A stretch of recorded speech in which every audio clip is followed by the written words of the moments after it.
Hi and welcome to a new video. In this video I wanted to review the Vodafone Ultra Hub. So this is their Wi-Fi 6E router. So as you can see here, this router I believe came out a few years ago now.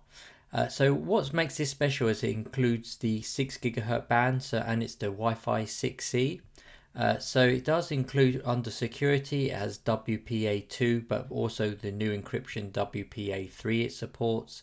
It does have two VXS voice ports, so you can plug in your telephone into it. So it has two ports built into the back of it. It does have the USB 3.1 Type A, so that's one of those, but also it has one USB 3.1 Type C as well.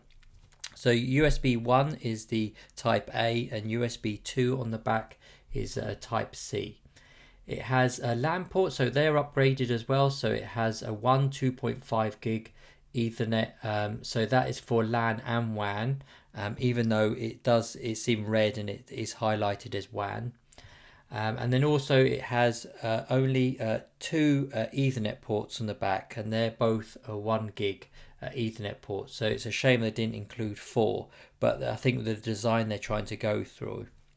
They also do include an SFP port on the back as well, so you can plug in for your SFP connections, so you can get ultra fast as well plugged into there. It's a bit of an odd choice, to be honest, because I don't know many people have got that kind of connection. So normally if you're going to go for like super fast Ethernet, you would do the RJ45, so use normal connection for 10 gig or even 5 or multi-gig speeds. So it's a bit of an odd choice for a home router to have this. So as we said, it's a tri-band, so it has the 2.4, the 5 and the 6 gigahertz bands, and each of them are 4x4, so that's for the 11AX, and then also for all the different bands, but across the 2.4, the 5 and the 6. They're all 4x4, so it has plenty of power in there as well. So if we have a look at the actual RAM, it's got 256 MB of DDR3 RAM, and it has a dual core Broadcom CPU. I don't have the exact model, so I can't give you the exact details, but that gives you a rough idea. So what makes this different from the normal Vodafone Wi-Fi hub, that the black router that you'll find, is that one is just a Wi-Fi 5 spec. So that is dual band as well, so it only has the 2.4 and the 5 gigahertz. And the 2.4 is 3x3, and the 5 is by 4x4. So that's the older router, and it only supports up to WPA2 as well. The only benefit on that one, it does have 4 Ethernet ports that are 1 gig each, so it does have that benefit. If you're looking for more devices, you're connecting by Ethernet and cable. Of course, the new benefit of this new router is the 6 gigahertz band, as we said, and the 2.5 gigabit Ethernet port in the back, and it does support some of the newer features like WPA3 encryption. So now, as you can see here, we'll just log in. So we're going to do is like I do in my normal videos. To get into the router, you just need to type in 192.168.1.1, and that will take you to the main interface.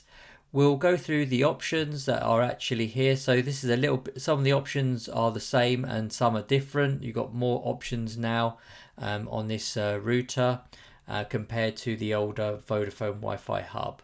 So as you can see here, you've still got the basic mode and the expert mode and logout on the top here. So we'll go through the basic mode first. I'll try and get through this as quick as possible, so not to keep you on, and also I'll put chapters in so you can skip to the parts that are most relevant for you. So again, it tells you when you first log in for the first time that you need to change your default Wi-Fi password and login details. So you can click on the relevant change buttons and you can go, and that'll take you to the relevant section in the settings. The main overview as well is the same as the older router, so it shouldn't be too much different. It's the same as the menus. You've got your Wi-Fi, you've got your network, and you've got your USB and your phone. So each of these will show the relevant devices that are connected. And as you can see here, my Mac Mini is actually connected under the 5 gigahertz frequency. So what they've done here is they're just giving you one Wi-Fi name, and then the router will automatically select the best channel for them. So I would expect, being my my Mac Mini, it should have actually selected the 6 gigahertz, but for some reason it only selected the 5. So that's the downside. Sometimes it's not actual, it's intelligent switching and things like that is not always the best option, because it won't always give you the best option as well for your device, but it tries to. So as we said here, literally you can go along here and it'll show you what is connected on the network, how many devices. That's the Ethernet. So you've got 2 ports on the back that are 1 gig each, or the choice of the 2.5. You have a USB, as we said. We've got the USB Type C and the Type A port in the back, so you can connect your printers and your network drives and hard drives and things like that to it. And then of course, if you've got a phone line connected as well, it will have that listed here. So we'll move on to the internet. So straight away, you've got the firewall. Very basic, it's on by default, and as I say, you should always keep this on, because it does protect your local network against common attacks and threats and things like that, and then bot scans and things like that. Allow ping to WAN interface. Again, I never advise switching that on, because that basically alerts like any automated scanning on the internet, and responds to them to let them know that yes, I'm here on this IP address. So it's never a good idea to advertise that you're out there, even if you're on a home network. Nowadays the fiber connection things, the internet is quite stable, so you're less restarting, so that means your IP address will stay more static more of the time. So it's best to leave that all these settings as default. We go on to Wi-Fi, so you can see you've got general, so you can see here you've got the Wi-Fi, so you can switch it, toggle on and off. You can also enable the button on the back where you can switch the Wi-Fi on and off as well. You can switch that off, the button function, if you've got like this on the floor and you've got cats or something that's going to keep touching the or hit the button, it'll switch off your Wi-Fi. You can actually switch that off. I'll come to Wi-Fi compatibility mode in a minute. We'll just go down here as we can see the setup. So you've got main Wi-Fi and then guest Wi-Fi you could actually switch on. This is not on by default, so you can come in here and switch that on if you have you want to switch that on as guest. You can see here you've got the protection mode, so you do have by default, you have the WPA2 and WPA3, and again you can see here your Wi-Fi passwords, and it gives you the option to display the password and also to change the password as well. Anything that you do change and update, always make sure you make a note of them, because when you come to reconnect, you need to enter them details again, and also make sure to click the apply button to save them changes. Again, so we'll come back up here to Wi-Fi compatibility mode, if I can get the word out. So you can see here you can switch that on. So what that does is that here it also has an explanation. So compatibility mode. The Ultra Hub supports the 2.4, the 5 and the 6 gigahertz frequency bands. So by default, so that means when you have it switched on, you first plug it in, it will always have this setting. Basically, it will combine all the network names and all the bands together under one name. So basically, you'll just have whether you're Vodafone and then the letters and numbers after it. And as I said before, the router will choose for you if it's going to put your device in the 2, the 5 or the 6. You can see here, if you do switch on compatibility mode, what that will do is it'll separate them out. So you'll have one main Wi-Fi channel, so that will have the 2.4 and the 5, and that drops the security down to WPA2. And then for premium Wi-Fi is what they call it, but actually premium Wi-Fi is just means 6 gigahertz. So basically what it will do there is that it will switch the second band on your Wi-Fi. So you'll see a new premium SSID. So that'll be a different network name, and then that will support the 2.4, the 5 and the 6, and the use of WPA3. So you have a choice then, connect your older devices that are having problem connecting to the premium Wi-Fi, and the default, the actual bands that it's set up. You can do the older devices and go to the main Wi-Fi, and then all your new devices and anything not having any issues connecting, you can connect to the premium Wi-Fi, so it uses the faster connection. Again, when you switch that on, you can look down here, it will start separating them out. So you'll have, this is your standard one where you can connect your older devices to, but now it's actually created the premium Wi-Fi. So you'll see here it's got premium after as a after the name. and then you can connect there, and that uses the WPA3 protection mode again on there, so you can connect your devices to it. It does say WPA3 and WPA2, so that's the older encryption standard. So it would be nice if it allowed the WPA2 and 3 on there as well. So try and connect it and see if your devices work at the time. Again, once you've made these changes, again, this might be a different password you want to set between the two. You can click apply, and that will update the settings. Of course, it will disconnect all your devices and things like that. So just beware, if you are having issues, you can switch on this compatibility mode, and that will help with your older devices connecting that you have. You have WPS, so as it says there on the 6 GHz frequency band, it does not support WPS. And again, this is on for, I think, basically for your easy of use and things like that, but really you should have that switched off because it's got so many security flaws and things like that in it that are well known, and you don't really need it anymore. But if you do, you can. It's on by default. I advise to switch it off, but if you do need it, you can always come back here, switch it on, and you can either use then, like if you're connecting the printer and you don't want to type in all the password and everything else, it does come in handy for that. So what you can do is switch it on, pair your device, and then switch it off after you've connected. So it's always best to leave that off in my main, and that will connect to the main Wi-Fi as well. Move on to sharing. So by default, you've got on the hard drives and printers. So you plug into your USB, 2 USB ports. You can choose. You can plug in your devices there, and that will basically share the devices across the network, so you can access your files and printers and things like that. So that's good to see.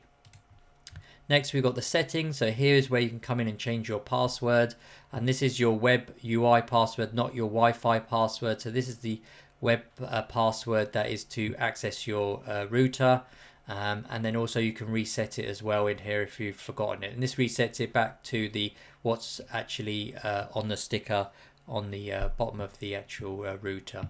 And on the LED settings, you can have them all off, or you can switch the LEDs basically off if you've got this in your bedroom and they're too bright. Status, so here you can see, you can go through the status. It will load up your IP address, your default DNS servers. Again, these are like phone books, so when you type in google.com, it will translate that straight to the IP address. You can change these later on for privacy reasons if you want to, the DNSs, but we'll go on to that later on. Again, you've got the option for DSL, if that's your type of connection, then it will show all the information here. But if you do have fiber, this won't show. It will just show your fiber one instead at the bottom. Again, you can go to the diagnostic utility where you can diagnose your connection. If you are having issues, you can do a ping test, so you can ping a certain IP address to see if it's connecting properly. And also you have a tracing tool where you can choose to actually trace to a device and start that tool as well. So that's good to see for the diagnostic. You have reconnect. So again, if you're having issues and you want to reconnect, this supports the DSL and the fiber connection. So whichever one will show active is the one that will have the reconnect button not grayed out. Then you have the about. So again, this tells you your firmware version, your product of the model. So in this case, it's the Vodafone Ultra Hub. And then you can go through all the open source software that it uses. So basically it's for free. It just acknowledges what version they're using and things like that. And like in the previous version as well, you can, if you're very interested, obtain the version of the source code. It's distributed by Vodafone. And it says for the cost of reproduction of physical code by sending a request directly to the details here. So if you're really interested, they all supply that as well. And again, all the terms and conditions, if you really want to read them, are all on the bottom of the about page as well. So that's all the basic features that we go through. So now we'll just move on to the actual features that we'll see when we change into the expert mode. So now we're moving on to the expert mode. So basically these are advanced extra settings if you want to customize your router more. So then all you do is just click on the drop down, go to expert mode. On the actual overview screen, it won't change much. It basically stays the same. It's only when you come into these options up here, it will give you more options. So again, I'll skip over the ones that we've already gone through on the basic mode. There's no point duplicating that. So again, we've gone through the firewall. So now you can see here there's more options here. So there's 5 more. You have the IP version 4 port and version 6 down here. So this is where you can map your devices to certain ports. So basically, if you've got a network storage or a NAS or a home server or a Plex server or something like that, you want to open up and access from the internet, you can actually set a static port here. So you can then name this, say, your media server here, and you can select the device that you want to, and it'll pre-populate the IP address, or you can manually type it in here.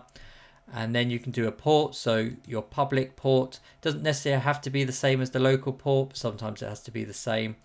For security, you want to try and stay away from the default ports that are for web servers and things like that, and try and make it a bit more customized port on the public side.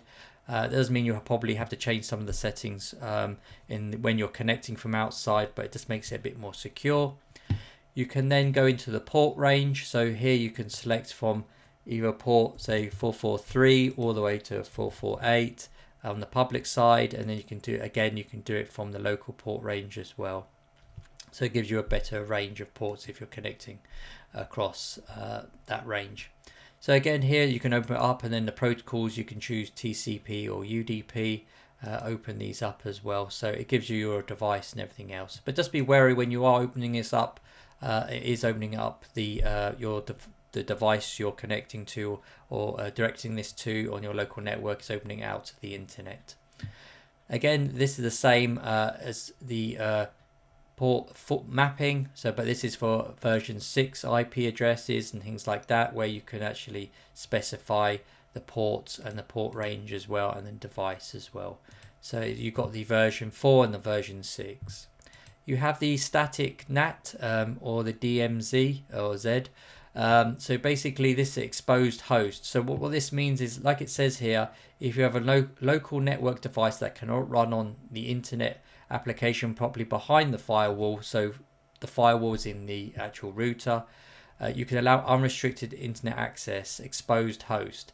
So when you switch this on, rightly so, it gives you a warning here as well. So you type in the IP address of the device, so that's the local IP address, normally 192.168.1, and then whatever number at the end, and then you click apply. So what that will do is that it will open it up totally to the internet. That device will bypass any rules or firewall or anything like that that's on the Vodafone router. So again, be very careful, because it's literally opening it up to the internet. Only use this if you specifically know what you're doing, and there's a reason that you need to expose it to the internet and not through the firewall or using the port mapping features. You have then the DNS and dynamic DNS. So again, as we said before, is on here you can select this to automatic. So basically on automatic, this uses the DNS servers of Vodafone. So that means that they can see what websites you're going to all the time and record them on their servers.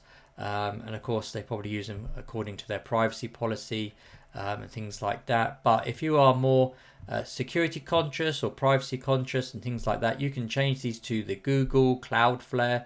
Look them up on Google. There's plenty of information out there about them. You can get DNS servers that are faster, or UK more local, so they're much quicker if you're worried about ping rates and speed, or you're more worried about parental controls and more malware protection and security. There's lots of different DNS servers out there that are correct. Just make sure you are typing these numbers in correctly, because if you do type them incorrectly, it will stop you accessing the internet. So just be wary. And then also most of these services also offer you the option of IP version 6 as well addresses, and you can type them in here as well. So you can, like I said, look them up on the internet on Google, and you can find specific ones to yourself if you're more privacy conscious or you want a security one as well. Then you've got the dynamic DNS. So this is quite good. It says most of us on Vodafone have dynamic IP addresses. So that changes all the time. And if you've got like a web server or media server or something you need to connect back to, or even a VPN server, and your IP address might accidentally change when you're away. It starts restarting, or it's a firmware update. At least with this, all you have to remember is actually a domain name like you'd normally do. So you could just say this is your web address, basically your domain name that you just need to remember and connect to. And then of course these are the details for the actual service that you sign up for. This is their details. And then it also will tell you if it's active or there's a problem with it, like with your password and things like that. So it's all very user friendly and very good. It offers these different companies that you can get your domain from. And so it's very good and handy if you do have a service that you want to access from outside the internet and you don't want to remember your IP address. Then you can use this one here. So it's good to see they give that function as well. If you do have a 3G or 4G dongle that's basically plugged into the back of the router, then you have these details here where it basically is plugged in. Again, even though you can change the DNS information, this connection normally is only used when your internet drops and then it switches over to the 4G, 3G dongle. Leave all these as default because you don't want to basically break anything, and these default ones are best to be left alone unless you're specifically told to update these from Vodafone, the support or anything like that. So moving on to Wi-Fi, so you can see here compared to the previous Vodafone router, you can see here that because this is a bit of a newer version and it has the 6E, it gives you some more features and everything else for connecting and things like that. So we've gone through general already in the WPS, and then you've the Wi-Fi settings. So here you can actually click on here and you can see there all the information about each of the bands. So again, you can see which ones it defaults to if you're having issues. Again, make sure that this is selected. If it's on any of the others, like it's on BGN, make sure you want to get the maximum actual speed and bandwidth out of it. Use the BGN and AX mixed feature. Bandwidth is at 20, so that's for compatibility. But again, if you want the fastest speeds, switch that to 20 to 40. I think they default it to 20 for compatibility with older B and G devices, but hardly anyone has them anymore. So I would default that to 20 to 40. If you do have issues, then of course you can swap it back. But I would advise to put that to 20 to 40, so it opens up the more bandwidth there as well. So it doubles it basically for your 2.4 gigahertz band devices. Then here you can actually choose the channel. So if you've done if you've got like a Wi-Fi analysis app you've downloaded for your mobile, some of them are actually really good. It tells you what's the best channel to choose. This one is on auto, so basically the Vodafone Hub should be scanning all the time, like it says here, auto scan. So every 60 minutes it'll scan to see what the best channel is and have a look to the best for you. But if you don't want it to keep changing channel, or it's causing your devices to disconnect all the time, and you've got your Wi-Fi analysis app and you've actually seen the best channel for you, then you can come here and fix it to that certain channel, and it goes all the way up to channel 13 to channel 1. So, and just be aware on the 2.4 bands, there's certain ones that are better that overlap. Again, your Wi-Fi analysis app will tell you which one is the best channel to actually use. Then you've got the 5 gigahertz free band as well here, so the Wi-Fi mode. So again, make sure that is on all of them. So there's AN, AC, and AX. You have 20, 40, and 80. So again, you have the option of actually going all the way to 160. It does give you the option. So I would say it does put a bit more stress on the CPU, but again, you're getting the extra speed. I think again that they've defaulted it to 20, 40, 80 for compatibility. But again, if you want to get you've got this router, you want to get the full speed out of it, then this will still be compatible with the others, but it does give you that extra bandwidth on the top. Again, like I said, you can come here and change it back to the 20, 40, 80 if you're having issues. But in the end of the day, you want to get the maximum speed of it, and it's giving you the option and it's downgrading it, then you might as well try it out to see if it works, and it will make your bandwidth much quicker by doubling it. Again, with the channels, you can choose here if you've got your, like we said, with the Wi-Fi Analyzer app you've got, and you've had a look, you've seen that there's a certain channel that's much better. You can fix it at that channel. Again, you've got here about the scanning every 60 minutes. If you want it to happen, that's by default. And then you've got DFS mode, so that's all channels, or you can disable. So basically what this will do, it will use radar channels as well. And as we said, it is actually radar. So if it detects that channel being used in your local area, it will basically block those channels. So I just leave that as default because it will do it automatically for you, and it's best that you leave it there. But again, as I said with previously with the 2.4, you know, if you've got the option to double your bandwidth here and here, use these 2040. Unless it's causing you problems, you can downgrade back again, but it shouldn't do because it's still compatible. Then finally onto the 6 gigahertz band. So as we see here, you've got the maximum 20, 40, 80 and 160. Then you've got your channel. So as we said before, double check to make sure which channel is best for you, or leave it on auto if it's working for you, no need to update. And again, if it's scanning every 60 minutes to see what the best one is. You'll see down here it does give you like a little disclaimer. It says basically all the channels mode will use all available channels in your region where you live. So some channels will not be used if radar is detected. So not all client devices support channel above 48. So it's just basically just saying on some of the devices they might have issues and things like that. So you can come in here and actually they customize it to what you want. But again, you know, if it offers you double bandwidth, why not take it? And if it works, you know, you'd be silly not to use it. So if we go to the analyzer, so you can see here, if we come back up here, what's good about here, it actually has an analyzer built in. So you can load up and then go to the 2.4, and basically it'll start showing you all the other networks around you and what band they're using. So you can see here, oh, hang on a minute, there's channel 6, that's totally free. So I might as well use channel 6 because that's less congestion and make my connections much faster. There's no point using channel 11 or channel 1 because basically they've already got connections there. So always look for the less congested one. And that goes for the 5 as well. As you can see here, you try and look for the one of the most. Again, just be wary of going up the upper bands. Some devices don't support above these. So just be wary when you're customizing these channels. And the same with the 6, you can have a look to see what's around you. So it's really good. And again, you can refresh these results if you're not seeing anything straight away. You have client monitoring, so this is really good.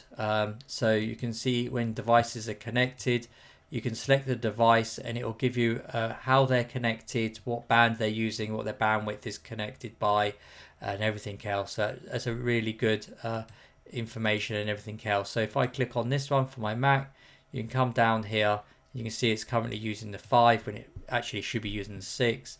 And it just gives you the compatibilities as well, and then active, what kind of features are using, the power as well, transmission, and this is the RSSI, so basically the how strong the signal is, and you can see here the data rate and the connection and time it's been connected. So that's a really good feature to have as well if you're looking for devices. You have then smart modes, so as you can see here you have enabled by default. So what smart modes is basically a quality of service like you'll see on most routers. It's off by default, so there's no priority given to anything. But if you want to, so it has work and study, video streaming or gaming. So again, if you're a gamer, what it'll do, once this is set to priority, it'll basically look at everything that's connected, like your consoles, your PC, your handheld gaming consoles, and then say, well, I want to prioritize that traffic. So someone's streaming, you know, 3 people are streaming 4K or something like that on Netflix, and you want to connect to the internet using your Xbox or PlayStation, it will prioritize the traffic on your gaming device over the streaming. So it might drop their basically bit rate down, so their quality will go down, but it will prioritize your traffic as gaming. And it's the same with the other one, so work or study and video streaming as well. So that's a good feature to have that is available, and I didn't see that they advertised it much as well. So it's an option there if you're having issues with the household is taking up all your bandwidth and you want to make sure you're gaming at the fastest speed you can. Moving on to sharing. So again, we've already gone to that one. So you can see here you've got sharing settings, and here's where you can actually switch on the DNS. So that means whether you've connected to it, like the hard drive, you can switch this on, and that basically will allow your hard drive to share its media. So it will advertise as a media server. And then also the Samba as well is basically a file protocol. So on your Mac or Windows PC or tablet, if it supports this file format, you can then access the files and everything else and folders that are on actually your hard drive that you're sharing.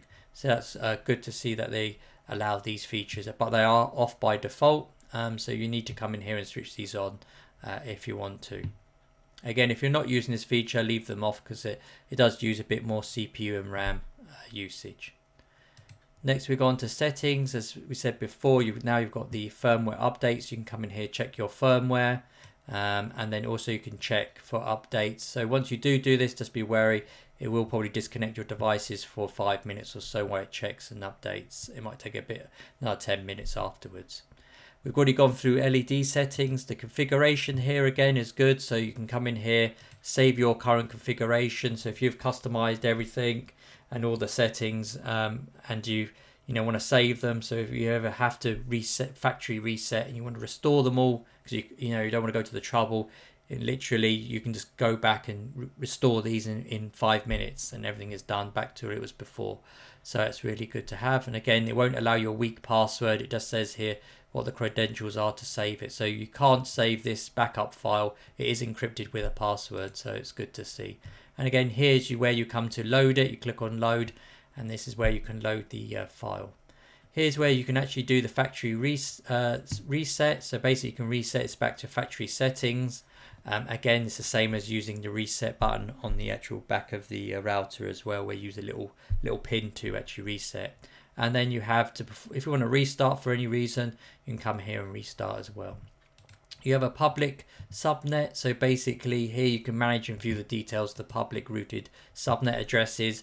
Again, if you don't know what this is, it's probably best just to leave it off because you won't really need anything.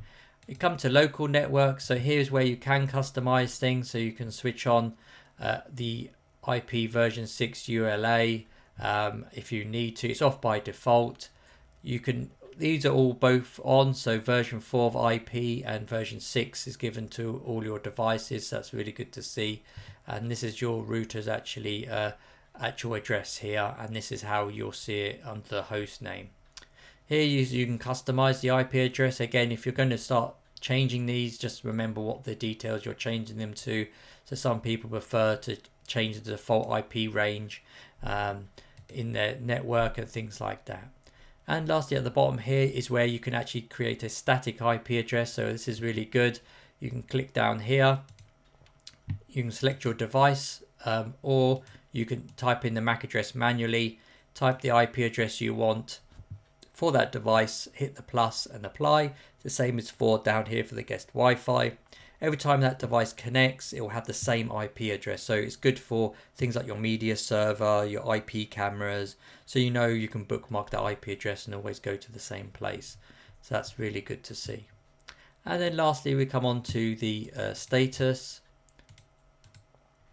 And again, we've already gone through all the different options here. So around fiber and mobile status. So you can see here, if you've got something plugged in now, you can actually see here the signal strength and any information around the actual dongle that's plugged in. You have your DSL and fiber status once they're connected. You have your mapping table here. So it basically shows you the connections, IP address, and then the device name as well. And you can download that table to open up in a spreadsheet application of your choice. You have your network utility, as we said already, we've gone through. Now you do have an event log, so it's good. So if you are having issues or problems, you can come here and look at the errors and warnings. Of course, you can then, untick these if there's certain things you don't want to care about. You just want to have a look at system issues, or there's a problem with the firewall. you can have a look here to see it might be the firewall blocking something. So you can see the error that's coming up here on here. And again, you can download the log as well or clear the log. So it's really good to see. Then you have the reconnect, as we said before, and then you have the about that we've already gone through. So that's all the features under basic and expert mode for the Ultra Hub. Again, if you have any questions, then leave them in the comment section. I'll do my best to get back to you as soon as possible. And I hope you found the video useful. Thanks for watching and have a great day.